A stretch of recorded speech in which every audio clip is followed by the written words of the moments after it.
The order came without emotion. "You'll remove your shoes now." The voice was flat. American, an instruction, not a threat. Inside the drafty tent, at Fort Devens, Massachusetts, the air smelled of canvas, disinfectant, and soap. Real, fragrant soap. For Ursula, standing barefoot on the splintered floorboards beside 273 other women, the scent was almost unbearable, not because it was harsh, but because it was familiar. It came from a world she thought had vanished forever.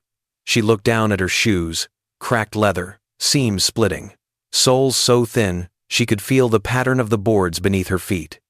They were worthless, but they were hers, the last piece of home. Now, even that was to be taken. Around her, women stood in silence, nurses, radio operators, clerks, the Helferinnen of the German army. A year earlier, they had worn pressed uniforms, tended radios in bunkers, or dressed wounds on the front. Now they were prisoners of war, captured in France after the Allied advance shattered the German lines. The date was October 1944. The Atlantic crossing had been long and nauseating. The ship's hold stank of fear and vomit, the air thick with the reek of diesel and sickness. They had been told the Americans were monsters, gangsters, brutes, and worse. Every creak of the ship, every barked command, confirmed what they had been taught to fear. But as the train carried them inland from New York, something strange began to take hold. Through the grimy windows, they glimpsed a land untouched by war. No ruins, no refugees, just green fields, white houses, and roads wide enough to swallow whole convoys. A nurse named Margarete whispered, "It looks like a movie." When the train stopped at Fort Devens, the illusion ended. The women were processed, photographed, fingerprinted, treated like cargo. Then came the tent, the order, and the smell of soap. They braced for the next humiliation. The guard, a young man no older than Ursula's brother on the Eastern Front, pointed without looking at them, just another task to finish before supper. Outside, the October wind howled across the camp. Then, something unexpected happened. Another soldier entered, carrying a stack of cardboard boxes. He opened one. Inside was a pair of brand-new brown leather shoes, and next to it, a pair of white cotton socks. For a long moment, no one moved. The soldier didn't throw them. He set them down gently on the bench, each box marked with a size, written in pencil. A murmur ran through the women. Shoes? Not confiscation replacement. Ursula reached out, trembling. The leather was soft, the stitching precise, the sole thick and springy. She pressed her thumb into it. It didn't bend. It was real. And suddenly, something inside her, built from years of propaganda, hunger, and fear, cracked. If the Americans, these supposed barbarians, could do this, what else had she been wrong about? As the women slid their feet into the new shoes, a quiet fell. The warmth, the dry softness, the comfort, it was overwhelming. For the first time in months, their feet did not ache. Some wept without understanding why. Outside, a bugle called somewhere over the Massachusetts hills. Inside, silence only, the creak of leather, the soft sigh of relief. It was not the end of their captivity, but it was the beginning of something none of them expected. The slow, disorienting discovery that their enemy was human. Fade to black. Steam drifted from the camp kitchen, carrying the scent of coffee. Real coffee, not roasted barley. For the German women at Fort Devens, every whiff was a reminder that they had entered another world. Each morning began the same. The clang of the wake-up bell, the shuffle of boots on gravel, the distant hum of trucks rolling along the access roads. The camp was precise, almost peaceful. The wooden barracks stood in neat rows under a sharp blue sky. Even the guard towers seemed half forgotten, like props on a quiet film set. For Ursula and the others, life settled into a rhythm. They scrubbed floors, laundered uniforms, peeled potatoes. They were prisoners, yet the food was plentiful, the work fare. In the mess hall, they were served white bread, butter, meat, coffee, with real sugar, even fruit. It felt impossible.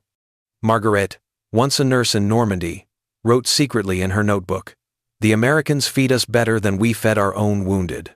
Some refused to eat at first, convinced it was a trick, a test. Others, hungrier and more practical, devoured everything placed before them. Within weeks, the sharp lines of starvation softened from their faces. At night, lying on clean mattresses, they whispered in the dark, "This is the country we were told was collapsing? How can they waste so much? What will become of us?" Fear hadn't vanished, it had only changed shape. Now it was confusion, unease. They were discovering that abundance could be as disorienting as deprivation. Ursula worked in the camp laundry. Her hands, once raw and cracked, healed in the warm steam of endless soap and hot water. Back home, even officers' families rationed every crumb of lye and candle. Here, barrels of detergent stood in open view, unguarded, as though such plenty were nothing special. She remembered her mother's words from Hamburg. One day, the Americans will run out of everything. Now, as she folded stacks of clean uniforms, Ursula realized that day would never come. In the hospital ward, Marguerite tended to wounded American soldiers. They were young, too young, their eyes bright with curiosity rather than hate. One, a farm boy from Iowa, offered her a piece of chocolate. She hesitated. Then, wordlessly, she took it. The sweetness burned her throat. It was the first chocolate she'd tasted since 1942.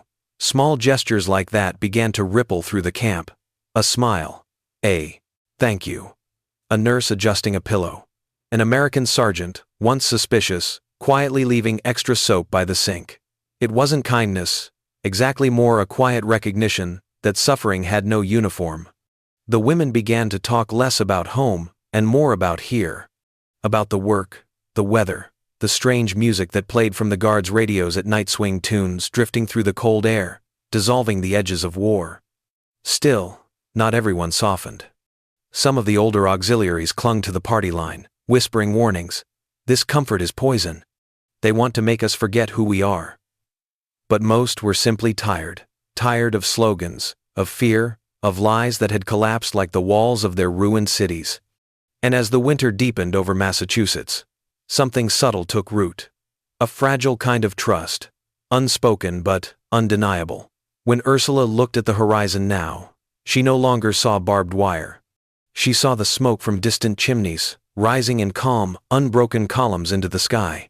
She thought, this is what peace smells like. Winter settled heavy over Massachusetts. Snow clung to the barracks' roofs, muffling every sound except the clatter of tin trays and the faint hum of a distant generator. Inside, the women of Fort Devens shivered beneath government-issue blankets, their breath fogging the cold air. It was then that something unexpected arrived. Wooden crates, stacked at the gate, each stamped with a red cross and the name of a small local church. Inside, needles, thread, yarn, cloth, and bolts of cotton fabric. No one knew what to make of it. Rumors flew through the camp. "A trick," said one woman. "They want to see what we'll make," another whispered. "It's charity." The word tasted strange, as if her tongue had forgotten how to shape it. Colonel John Peterson, the camp commander, had nearly refused the offer. But the women of the nearby town, led by Clara Davis, a sharp-eyed church matron with a will like iron, had been persistent. "It isn't fraternization," she had told the colonel. "It's decency."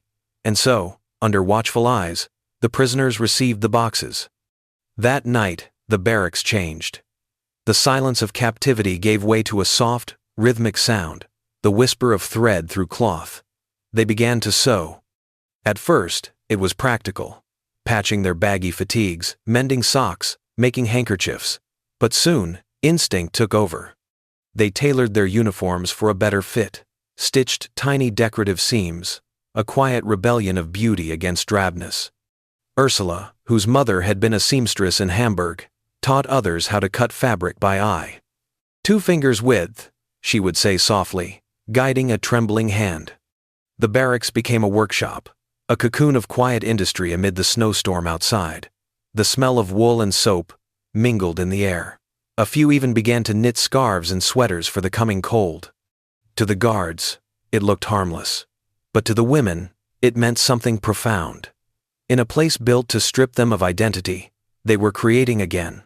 Mothers, daughters, artisans. Human beings. Then, in early 1945, an idea took hold. One evening, as Ursula and Marguerite sat near the stove, fingers red from work, someone murmured, "We should make something for them for the women who sent the yarn." The room fell silent. To thank the Americans? The enemy? The argument lasted days. Some shouted, "It's treason." Others, quieter, said, "It's gratitude." At last, the majority agreed. It would not be a gift to soldiers or guards but to the women of the town, who had thought of them as fellow human beings. They chose their medium carefully lace, delicate, intricate, symbolic. The art of patience, of structure from chaos. Ursula drew the first pattern on scraps of brown paper. They fashioned bobbins from broken pencils and bits of thread spools. Working by lamplight after curfew, they began to weave a single tablecloth, 10 feet long, to be stitched by many hands.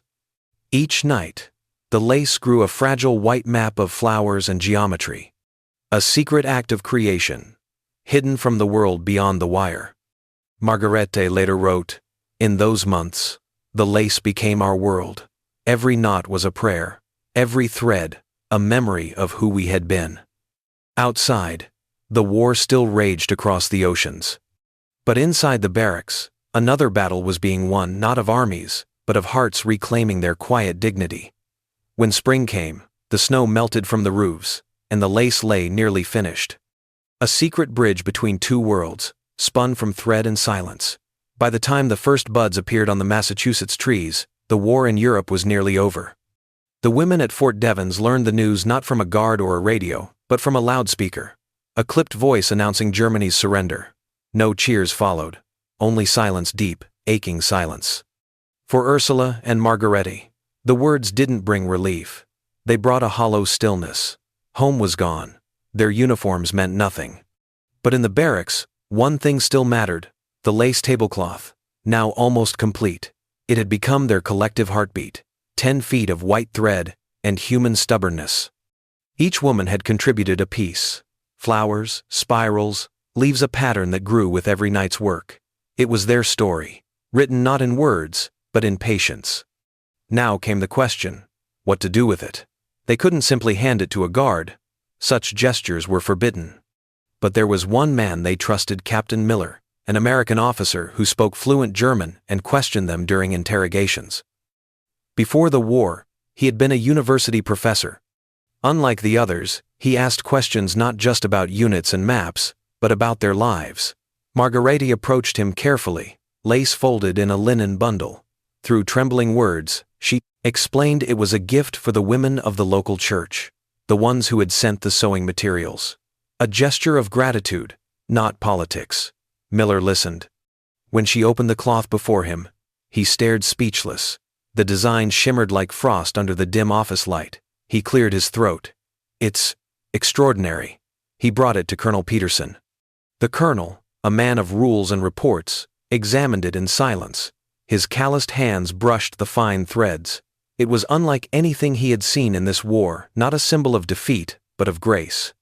For once, the rulebook failed him. He made a decision that was not in any manual.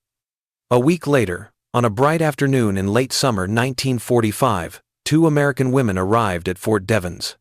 Clara Davis and her friend, both in modest floral dresses, stood nervously at the entrance to the command office. Inside, Ursula and Marguerite waited, stiff in their drab fatigues, the folded lace before them on the desk. Captain Miller translated as Marguerite spoke. She told of their fear, their disbelief, and how through the kindness of strangers they rediscovered something human in themselves. She spoke of the long winter nights, of hands numbed by cold but driven by purpose. When she finished, Clara Davis's eyes filled with tears. She stepped forward, slowly, and reached across the desk. She took Ursula's hand, rough, trembling, and held it. Then she unfolded a corner of the tablecloth, tracing the delicate patterns. Through the interpreter, she said softly, "We didn't know.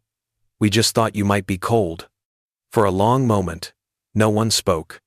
The guards, the colonel, the translator, all stood still, as if afraid to break something fragile.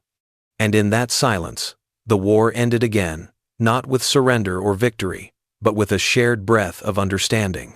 The tablecloth was accepted as a gift. It would hang for a time in the small-town library, labeled simply, "The Tablecloth of Gratitude 1945. It was not much in the eyes of history, but for those who had lived it, it was everything proof that even amid rubble and captivity, human decency could still take form, one thread at a time. Fade out a slow dissolve from white lace to the rolling fields of New England. The winter of 1946 was gray and bitter when the orders finally came. The women of Fort Devens were to be repatriated, sent back to a homeland they no longer recognized. They boarded trains once more, watched the clean American town slide past the windows, then boarded ships bound for Europe. The voyage was quieter this time, but heavier.